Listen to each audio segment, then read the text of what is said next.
I'm giving up Goodreads, and I want to take a look back at the data that I've got on Goodreads and talk to you about the best and worst books that I read before I joined BookTube. I'm Jack, this is Spread Book Joy, and I have been talking about my reading on here since 2020. And before that, I was doing the Goodreads reading challenge every year, and I was setting myself a numerical reading goal, sometimes meeting it, sometimes not. And then I basically had recorded all my reading. I had no idea the amount of reading I used to do. I started tracking it on Goodreads, I think probably around 2012, but I didn't start doing the Goodreads challenge until later. So if anyone knows how to check what you read in a year without having done the reading challenge on Goodreads, let me know, because I can't see, like Storygraph. This is why I've shifted over to Storygraph. One of the many reasons I've shifted to Storygraph, because I can manipulate the stats on Storygraph in a much better way. Like I can look at what I've read each year, each month in that year, that kind of thing. And I transferred my data from Goodreads over to Storygraph. And if you've not done that before, then it's quite easy. You can export your data from Goodreads to a spreadsheet and you can upload that to Storygraph. The problem with it is I'm finding that my reading challenge years since 2015, it's not recorded everything that I read that year. So I'm going through and checking, so some years it's complete, some years there are books missing. One year in particular has at least half the books missing, like 30 books are missing. So I only read about 60, I read about 60 something books that year. And I'm going through and it is so tedious to check what matches up and then add it on if it doesn't match up. I started off by adding on the day that I started reading, the month and the year. Then I'm just given up on adding in the dates that I read from and to and just putting the year that I read it in to add it to that year. So I'm not happy with that because it means the data on Storygraph isn't as accurate as I'd want it to be, but I digress. So I've been doing that slowly but surely, checking that everything's transferred over. If you are doing it yourself, what I would say is rereads don't seem to transfer over. It will say when you look at the reading and the journal entry for that book, and I do a lot of rereading, it will say the first entry and then it might have a few no date entries, which are the rereads. And that's what I'm finding a lot of is missing from my yearly overviews on Storygraph. So I'm going through checking my reading challenge for Goodreads for that year and then adding it into Storygraph. I'm not going back any further because, like I said, I'm not sure how to check the years before I started doing the actual reading challenge on Goodreads, whereas Storygraph just tracks your year regardless, really. So while I was going through it, I was just thinking, gosh, look at these books and how I've changed as a reader. And I thought it might be quite fun for you to see the books that I thought were the best books that I read those years and the worst books or the most disappointing books, because sometimes I don't always finish what I think are the worst books. Sometimes I finish them, in which case they might go down as a worst book, but quite a lot of the time I've got some books that probably just disappointed me. You can also see how my reading has changed over time. I'm leaving Goodreads for a number of reasons. I'm just fed up with the interface. It's just not changed. I've been on there since 2012, I think, and it's just not changed or updated. I'm kind of fed up with the public facing aspect of Goodreads as well. I don't necessarily want people to track everything I read anymore because I don't tell you about everything I read anymore, so I really don't care for people to track everything I'm reading anymore. Not because I'm reading anything that I'm ashamed of or anything like that. I kind of just want the tracking and everything else to be for me, and anything I want to share with you I will share on here. Yeah, I've got loads of books to talk about today. Some of the ones that are more well known, I won't really go into what they're about, but if they're less well known, I will talk about them a little bit, because there's a lot of books I want to talk about. So in 2015, I read 33 books, and 2015 for me, what was it like? Well, I was a full-time deputy head in a primary school, usually working anywhere between 50 and 60 hours a week at the school, not including the work I did at home, which you always do work at home, particularly emails and things like that. I was buying a house. We'd been saving for a few years up until that point. I've been buying a house, and up until that point, this is actually a really interesting transition in my reading evolution, and I did a video about my evolution as a reader and talking about how I went through a period where I was not buying any books in bookshops or browsing bookshops because we were trying to buy a house and we were saving every penny that we had to try and get on the housing ladder. And we did. We were very lucky. I know a lot of people are not in that position, but we managed to. And I was buying a lot of books on my Kindle because they were cheaper, and I was just reading what the Kindle was spouting off to me as a daily deal. So when we finally bought our house, I started giving myself the luxury, even though we spent a lot of money that year, of returning to bookshops and browsing. And that is when I discovered the Patrick Ness book, The Knife of Never Letting Go. And that is the first in the Chaos Walking trilogy, which is a fantastic dystopian trilogy about a boy on a planet where everyone can hear everybody else's thoughts. And he comes across a girl who she's crash landed on the planet, I think, and he can't hear her thoughts.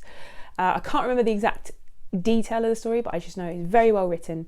Patrick Ness is well known for A Monster Calls, which is a great book. Station 11 I read that year as well, and this is the thing, pre-BookTube, and this is why I love BookTube so much, I can't remember as much detail of books that I haven't reread. Station 11 was a book that I know I loved, and I remember the premise of Station 11, I remember certain scenes of it, but I need to reread that book at some point. Then the other book that I've got down as a great book that I have reread and I love is The Psychopath Test by Jon Ronson.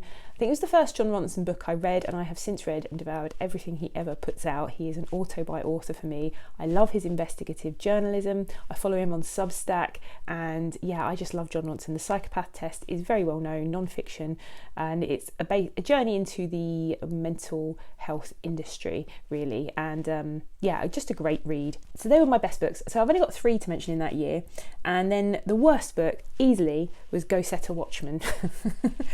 So if you remember Harper Lee, who wrote To Kill a Mockingbird, just before she passed away, they released a book called Go Set a Watchman, which is about the same character, Scout, from To Kill a Mockingbird, as an older girl journeying home and visiting her father Atticus, who has since the events of To Kill a Mockingbird become a racist. Now, I don't know if anyone else read that book and felt like I did, that I don't think Harper Lee ever intended to release that book. I feel like that was a book that was probably a very early draft of something she wanted to write about. Within Go Set a Watchman, Scout is thinking back to her early childhood on her way home to visit her father, and she's thinking about the incident that is the premise of To Kill a Mockingbird. And I feel like this was an early draft of something, and she's gone to an editor and gone, this is okay, this is, your writing's lovely, but that's the story you want to write. Her dad defending a black man accused of assaulting a white woman. So I feel like that book, I have no idea. Of course I don't know any of this, but I feel like Harper Lee wasn't sitting on that for 60 years and wanting that released. And just before she died, it was released, and yeah, I just don't feel that book. I just wanted to forget it after I'd read it. It's like, especially because I love Atticus Finch as a character. He's one of my favourite father figure characters. So yeah, that was the worst book I read that year, but I read quite a lot of books that year that I cannot remember a thing about. In 2016, my reading went up. I read 51 books. I think I was reading a lot more audiobooks by this point. I'd really got into my audiobook stride, and that really increased the amount I could read, because I would get up early, I'd be in work early, I'd be at work till late, I'd go and visit my parents, I'd go out with my friends. I literally didn't sit and read physically that much, so a lot of my reading was done by audiobook, and it really upped my game. So I read 51 books. Quite often when I did read a lot, it would be in the school holidays. I would always, one of the first 3 days of the school holidays I would do nothing but read. I would take my books, usually outside if it was nice weather, and I would sit with my books, snacks and drinks, and I would just read all day. The best books I read that year, easily the best, the pinnacle of the pinnacle, were the Live Ship Traders trilogy books by Robin Hobb, starting with The Ship of Magic. Still up there with my best fantasy books of all time, and I should do a best fantasy books of all time video. And then off the back of that, I then read Assassin's Apprentice, which is the book to start with if you want to start with Robin Hobb's books, but I put that as one of the best books as well. But the top with Live Ship Traders trilogy. I also really enjoyed a book called Into the Woods, which I'm rereading now, which is a book all about narrative structure. Really, really good. Also, one of my favourite actors of all time is Michael J. Fox, so I finally read his memoir Lucky Man, which is brilliant. If you like Michael J. Fox, yeah, read it. It's a wonderful autobiography. The worst book I read that year, easy. I finished it. It was Rose Madder by Stephen King. Finished the book, and I have to say it is the worst Stephen King book I have ever read, and it was definitely the worst book I read that year. I found it to be just gratuitously violent, both physical and sexual violence in it. I just did not care for, so easily the worst book of that year. Then on to 2017, a few more books, 59, and the best books that I read were, I don't have a best book that year, but I have the best books that I read were All These Wonders, The Moth, All These Wonders, a collection of stories from The Moth. So The Moth is a storytelling event. You may be familiar with it. You can listen to The Moth podcast where people come and tell stories, and usually these are done as competitions. And I've been to a live Moth event since reading this book, loved it. I've listened to some really great Moth stories, and this is a collection of some of their best stories, like 50 of their best stories. And these are true stories, so people go to these events and they tell their story, and usually there's a competition to vote for the best story at the end of the night, and it has to be true. It's just brilliant. And one story in particular stood out for me because it actually was so one of those life-affirming stories about people and how good people can really be. So yeah, I loved that book. Then the other good books I read, The Underground Railroad by Colson Whitehead, The Power by Naomi Alderman, I can't remember, is it Alderman? Which is a great book as well. And Flowers for Algernon, classic sci-fi, finally read that. And then I fell in love with Carrie Fisher's books. She basically released her book, The Princess Diarist, which I have actually down here somewhere.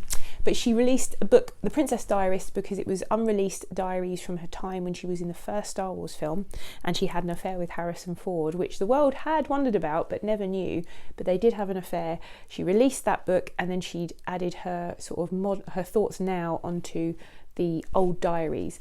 And she's such a great writer and such a wonderful voice, such a unique individual. And then I went on to read Wishful Drinking, which was about her troubles with addiction, and then Postcards from the Edge, which is autofiction about her and her mother Debbie Reynolds. And yeah, loved those books. The worst books I read, two. One was The Unbearable Lightness of Being by Milan Kundera. I don't remember huge amounts apart from disliking it. I did finish it, disliked it. And the other book that I absolutely couldn't stand, and I don't often talk about books that I can't stand on here, but I really didn't like it, and it was Fablehaven by Brandon Mull. And I read that because I watched the Brandon Sanderson lectures that year for the first time. He got Brandon Mull, or he'd mentioned him, and I thought, oh, I'll have to read his book, Fablehaven. Just, I can't even go into the specifics of why I didn't like it. It was just, yeah, I didn't like it. Let's put it that way. It wasn't for me.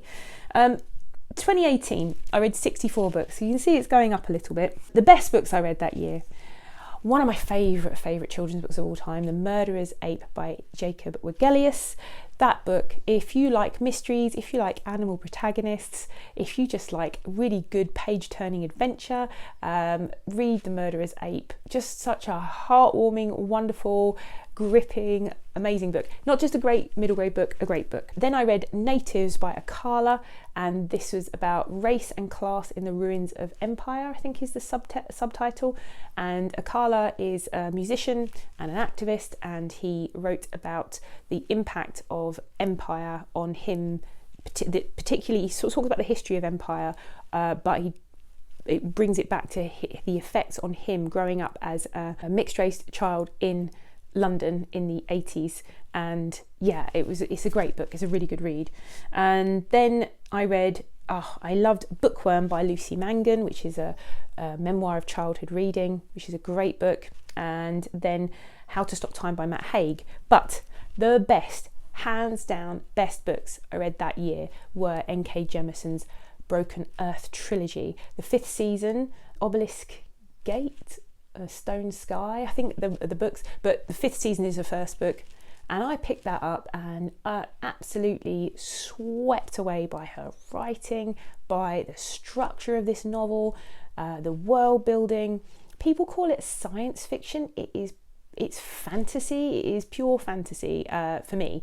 I can see why people think there are science fiction elements, I think, but honestly, it's just an absolute marvellous piece of fantasy writing, and yeah, definitely would be up there in my top fantasy books of all time. So yeah, those were the best books I read that year. Oh, the worst book, I didn't say.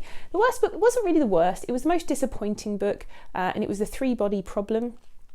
And I think I've heard that the author has been is quite problematic. I don't know why. I've only heard this, I've not really looked into it, but it was a translated fiction, science fiction, and really interesting premise. And I read it, and then ultimately I just remember being disappointed in it. There has since been a TV show, and I've watched a bit of the TV show, and yeah, equally disappointing, I think. 2019, we're on to 2019. I read 52 books in 2019, and the best books for me, I read Love Nina by Nina Stibbe. I think it's pronounced Stibbe.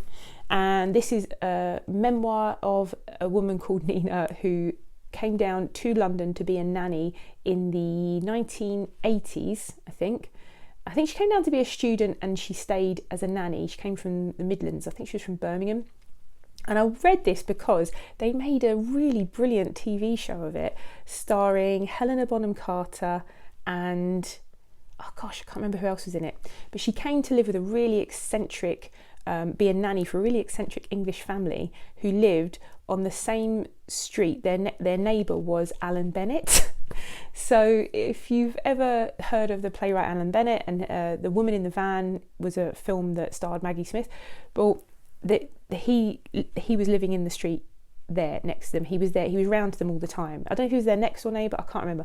So I read the books the memoir that this TV show came from, and I really enjoyed it. Utopia for Realists, which was a great book, non-fiction, all about potential ways to make a better world, and really, really worth reading. Them by John Ronson, that has to go up there. So this was his book about extremists, and again, another great dive into an area that is fascinating by John Ronson. Absolutely loved Long Way to a Small Angry Planet by Becky Chambers, and then didn't read the rest of the series, but I am going to try and do that this year. It's up on my priority TBR shelf. The best book I read in 2019 easily was Way of Kings by Brandon Sanderson. Now, I am hit and miss with him. I really enjoyed Mistborn. People love it. I really enjoyed Mistborn. It's not up there with my best fantasy of all time, but I was like, this is really good. Really, really good. It's not a patch on the N.K. Jemisin series or the Robin Hobb series for me, but it was good and I could see his potential. Then I read Way of Kings and I was like, this is one of the best fantasy books I've ever read. It was brilliant. It was just a really great book, great premise, great characters, great storyline, great plot, great world building.